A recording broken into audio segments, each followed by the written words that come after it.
Welcome to Crime, Corruption, and Cocktails, the true crime podcast where we look at cases of corruption and negligence and examine their historical and cultural implications. Today, I'm drinking a glass of white wine. What are you having, Jenny? I'm drinking a rum and coke, and on this episode, we're discussing the murder of fashion designer Gianni Versace. Gianni Versace was born on December 2nd, 1946, in the poor region of Reggio di Calabria, Italy. He grew up alongside his older brother Santo, older sister Tina, who died at the age of 12, and younger sister Donatella. Versace's mother was a dressmaker, and he loved spending time with her. At the age of 9, Versace made his first dress, a blue one-shouldered evening gown. Fashion was all Versace could think about. Even in primary school, he would get in trouble for drawing sketches of actress Sophia Loren in his designs. After graduating from high school, Versace began working at his mother's shop. He briefly attended architecture college, but left to pursue his passion for fashion. In his mid-20s, Versace moved to Milan, one of the fashion capitals of the world, and began designing for several different Italian fashion labels.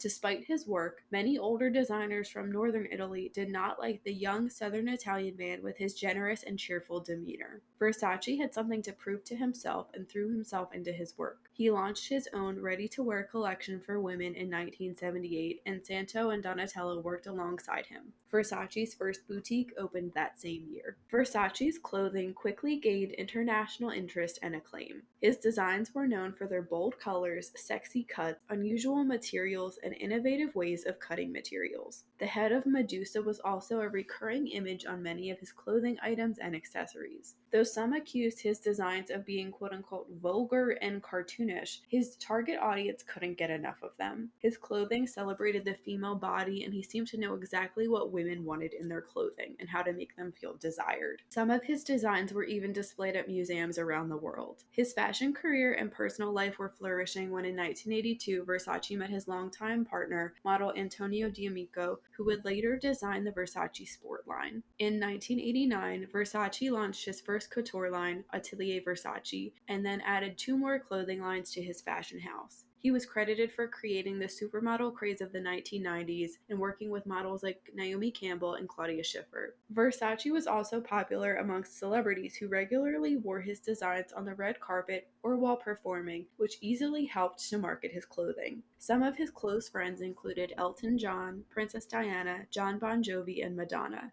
Anna Wintour of Vogue magazine told the New York Times that Versace, quote, was the first to realize the value of celebrity in the front row and the value of the supermodel and put fashion on an international media platform, end quote. He also designed costumes for several ballets and was awarded for his costuming. In addition to that award, Versace also won 4 Locio d'Oros and an American Fashion Oscar. During the 1990s, Versace's brand expanded to include signature fragrances, home goods, and furniture. He was likely the most popular designer in the world at that time. Versace was a unique example of a designer who retained complete control over his brand. Even with his international success, Versace viewed himself as, quote, the same little boy who worked in fashion, end quote. He never took life seriously and truly enjoyed living his life. In 1997, he was flying high. Versace had 130 boutiques around the world, and his company was worth an estimated $807 million. He had recently shown his fall collection in Paris and signed papers to make his company public on the New York Stock Exchange. Typically, after Paris Fashion Week, Versace and D'Amico would take time off. They decided to vacation at Versace's South Beach, Miami mansion, known as Casa Casarina. Despite being on vacation and recovering from inter-ear cancer, Versace was still working. He had first fallen in love with Miami Beach's gay friendliness and club scene in 1991. In an interview with the Miami Herald newspaper, he called the mood of the city quote unquote very, very easy. Versace also enjoyed being in Miami because he felt safe and free, which differed from the man who was usually watched by bodyguards during fashion weeks. Versace and D'Amico arrived in Miami Beach on July 10, 1997. Typically, The couple would go for a morning walk to buy magazines at the News Cafe. On the morning of July 14th, Versace went about his morning like usual and met up with a friend at night to see a movie. He was unaware that a young, jealous man was watching his every move and planning a horrible crime to finish his murder spree. That man was Andrew Cunanan. Andrew Cunanan was a 27-year-old gay man from San Diego, California. Cunanan was known for being a con man and partier who loved attention and luxury. He was ashamed of his humble upbringings, so he lied about nearly every aspect of his life. For most of his adult life, Cunanan went by Andy Da Silva and claimed to live a luxurious and wealthy life. It was common for him to brag about expensive meals, traveling the world, and hanging out with celebrities. In reality, Cunanan made ends meet through drug dealings and sex work. It's believed that Cunanan may have been suffering from antisocial personality disorder. He was described by his friends as kind, funny, and good natured. His charms allowed him access to wealthy circles, and he often pursued wealthy older gay men who would take care of him financially. Cunanan loved fashion and told his friends stories about attending fashion shows around the world. He was also allegedly obsessed with Gianni Versace. Cunanan met Versace at a party in San Francisco in 1990. The Versace family believes this to be false. However, Maureen Orth, author of Vulgar Favors, The Assassination of Gianni Versace, says she spoke to 5 people who did confirm that Versace and Cunanan met briefly. When he returned home to San Diego, he told his friends of this wonderful and opulent encounter when in reality, the two only had a brief conversation. The same weekend of their initial meeting, Cunanan actually tried again to talk to Versace at a club, but was blocked by Versace's large entourage. Cunanan possibly took this as rejection and was incredibly angry. Cunanan's murder spree began on April 25, 1997, when he flew from San Diego to Minneapolis, Minnesota to see friends. He believed his close friend and possible ex-lover, Jeff Trail, and his ex-boyfriend, David Madsen, were living together and dating. Cunanan's relationship with both Trail and Madsen had reportedly, quote-unquote, soured leading up to his visit, and neither man reportedly wanted Cunanan to visit.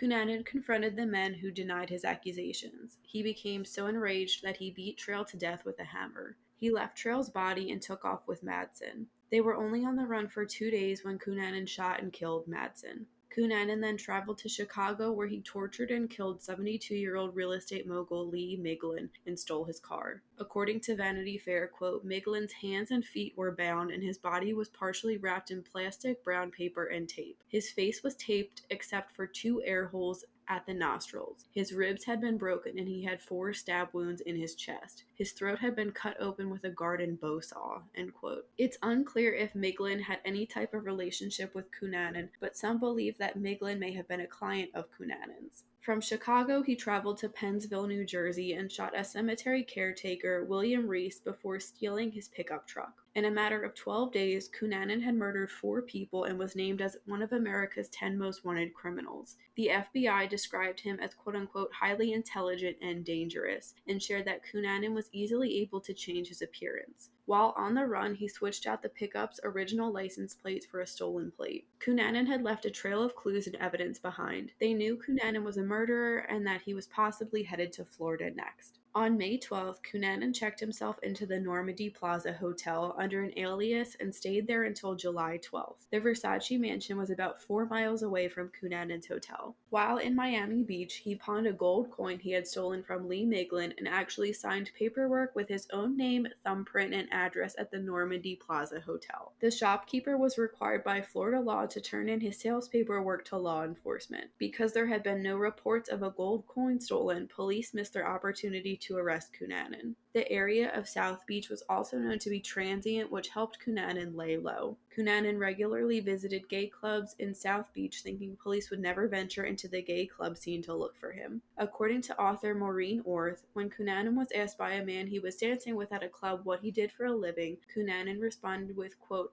I'm a serial killer. Though it was known that Cunanan was frequenting gay clubs and bars, wanted flyers with his face on them were never distributed to these establishments, which many have criticized police police for. On the morning of July 15th, Versace took his usual morning walk into town for magazines alone. As Versace returned home and as he began to open the gates of his mansion, Cunanan ran across the street and shot Versace twice in the neck and head before fleeing. Versace, just 50 years old, died instantly. D'Amico ran out along with the couple's friend and neighbor Lazzaro Quintana, who was at the mansion early that morning to play tennis and found Versace. D'Amico screamed, quote unquote, "Who did this?" And a woman across the street pointed in the direction Cunanan ran. Lazzaro ran after Cunanan, telling him to stop before Cunanan then pointed his gun at him. Police easily linked Versace's murder to Cunanan. In a nearby parking lot, they found Cunanan's stolen pickup truck and a pile of discarded clothing that eyewitnesses had seen him wearing. Inside the truck were a passport, a personal check, and the pawn ticket for the gold coin. Law enforcement searched all of Miami Beach for Cunanan to no avail. On July 23rd, a break-in and the sound of a gunshot was reported at a nearby houseboat. There, police found Cunanan, who had died from a self-inflicted gunshot wound. He left no suicide note. It's still unclear what Cunanan's motive was, but here are some of the most popular theories. The first one is Cunanan thought he was HIV positive and wanted to get revenge. Some believe this is a key motive because AIDS counselor Mike Dudley told the San Diego Union Tribune that, quote,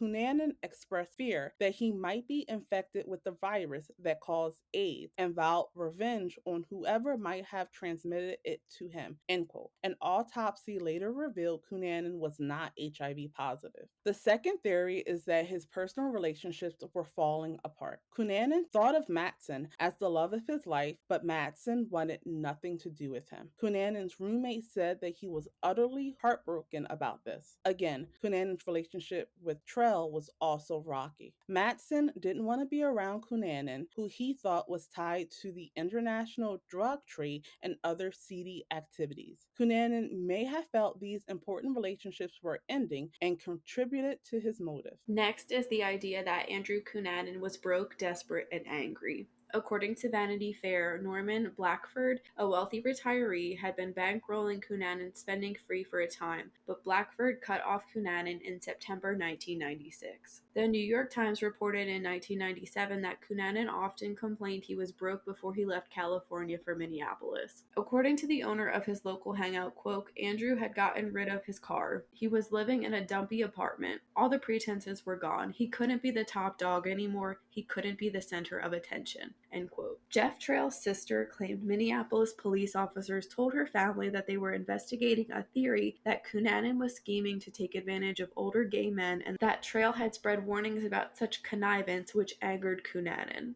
As Cunanan often relied on wealthy partners to support his lifestyle, it makes sense that he would be angered by anyone who interfered with his income. And finally, the last theory is that he just wanted to be famous. According to Maureen Orth, as a teenager, Cunanan always knew he would be famous due to his behavior. Cunanan's high school friend Michael Rafat told her, quote, there was no specific goal. It was more, people will remember me because of my behavior rather than any achievement because of my personality, end quote. A Chicago police captain once said of Cunanan, quote, down deep inside, the publicity is more sexual to him than anything else. Right after one or two of these homicides, he probably goes to a gay bar in the afternoon when the news comes on and his face is on TV and he's sitting there drinking a beer and loving it. You hide in plain view, end quote. Several funerals around the world were held for Gianni Versace. Close friends, including Princess Diana and Elton John, attended along with other celebrities and models. Versace was cremated, and his ashes were spread at his estate in Lake Como, Italy. The Versace family was understandably devastated. Following Gianni's death, Donatella took over creative control of the company, and Santo became CEO. The company was sold to Michael Kors in 2018 for $2.1 billion, but Donatella continues to oversee the Versace brand. Gianni Versace's designs transcended fashion and became a lifestyle. He is remembered for bringing vitality and art to an industry considered out of touch with street culture. So, what are your general thoughts on the murder of Gianni Versace, and what do you think Cunanan's motive was? So I think it's a tragic case of a life being cut short because of someone else not being able to deal with their own life. I think that it's probably a combination of different motives when it comes to why he killed Versace and why he killed the other people, I think killing Versace was definitely a case of jealousy and him wanting to be famous. And I think that the fact that he killed the other people that were in his personal lives could have been due to his fears about being HIV positive and the fact that he felt like they were interfering with his way to make money, which was, like you said, getting into arrangements with wealthy gay men. The fact that he didn't leave a suicide note does leave a lot of things up in the air, but I think one thing that we can be sure of is that no matter what the motive was, it was definitely senseless crimes, and he hurt a lot of people just to get his name in the paper and just to be talked about. What about you? I think it's a little bit of everything personally with Andrew Cunanan. I do think he wanted some type of attention, and I don't really know if he planned everything out. I can't really say, but I feel like at the very least, the more time he spent there, he probably did think about it. And he obviously eventually planned it if he was stalking him the day before and maybe checking into a hotel that wasn't that far from the Versace mansion either. I think he was really just a desperate man that something snapped in him, and it was kind of like all or nothing from then on. We'll talk a little bit more about his killing style, but Gianni Versace, he really seemed like a wonderful person, and I feel like I always say that in these cases, but just hearing him talk in interviews was very interesting, and he definitely has charisma, not someone you would think of as like stuffy. I think he did bring a lot of fun to fashion, and his clothes looked really beautiful. I would definitely have worn them. So I'm glad during his life he got the recognition that he deserved and that it wasn't just posthumous. There is some debate over whether or not Andrew Cunanan was a spree killer or a serial killer. Spree killings are generally described as two or more murders committed by an offender or offenders with almost no time break between murders and possibly in multiple locations. An example of a spree killer is Elliot Rodger, who we talked about on a previous episode. According to Psychology Today, spree killings typically, quote, arise from a key precipitating incident that continues to fuel the motivation to kill, end quote. The victims can be targeted or random. The killer's identity might be known or may not be known until they are caught. There's usually a mission or goal, i.e., being angry at a group of people and attacking them. The most important factor in a spree killing is the lack of a cool down period. However, some take issue with this and view the definition of a cooling off period as arbitrary and causing confusion. Because of this, the term spree killer or killings was discontinued by the FBI in 2005 for having quote unquote no practical value to law enforcement. Cunanan is usually referred to as a spree killer in the media and by some criminologists. Serial killings are typically defined as the unlawful killing of three or more victims by the same offender or offenders, in separate events, typically with a cool down period. An example of this is John Wayne Gacy or BTK. Serial killers are most often driven by a psychological thrill or pleasure. They also have a high propensity to kill again. They plan their crimes more carefully than a spree killer may. They tend to target people and don't randomly act out, and Cunanan is officially classified by the FBI as a serial killer. I wanted to include these two notes. The first three murders committed by Andrew Cunanan, so that of Jeff Trail, David Madsen, and Lee Miglin, were called by criminologists as the work of a quote-unquote pathological sadistic sexual offender. And then the killing of William Reese, the cemetery caretaker, was a quote-unquote functional homicide, and that was because he was most likely just killed for his car. So do you have any thoughts on whether you think Cunanan is more of a spree killer or a serial killer? So I think he's a unique case where he does have elements of both, but I would agree with the FBI and classify him as a serial killer because of the time involved in between each murder. And I think because even though we don't know what the exact motive is, I do think there was a motive for each of the murders, whether it was a functional murder or something out of revenge or hatred, jealousy. I think all that ties into your typical serial killer. What do you think? I'm kind of in the middle on this because I think in some ways he is a bit of a spree killer, just the quickness between the first three. It gets tricky with William Reese because, again, he was just killed because he was there, honestly. And then there's that cool down period with Gianni Versace. So he definitely does have elements of the serial killer. I mean, if they're saying that it's pathological, sadistic sexual offender, that I think is maybe more than like a typical spree killer. There's definitely like a motivating factor with Jeff Trail and David Madsen. I think he was definitely very jealous, like you were saying. Obviously, David Madsen meant a lot to him, and David Madsen did not feel the same way about Andrew Cunanan, and that paranoia that they're together, and maybe if I can't have him, nobody can, is kind of that sentiment. And then I think he did just kind of go off the deep end. So I don't really know. Let us know what you think. If you think Cunanan is more of a serial killer or a spree killer. I would like to see what people say. Do you think he would have killed more people after Gianni Versace if he had the opportunity to? I do think he would, because I think that he was someone that used killing as a means to an end in a lot of ways. And so if he had not been cornered, I think that he would have found another reason to commit another murder. I think so too, especially because he clearly got off on it somehow if he's bold enough to tell people at a bar that he's dancing with that he's a serial killer. That wraps up this week's case. Thank you for listening. Let us know in the comments what you think about the murder of Gianni Versace. You can read more about this case and how to support us in the links below. We will be back next week with a brand new episode focused on Anna Delvey. As always, stay safe.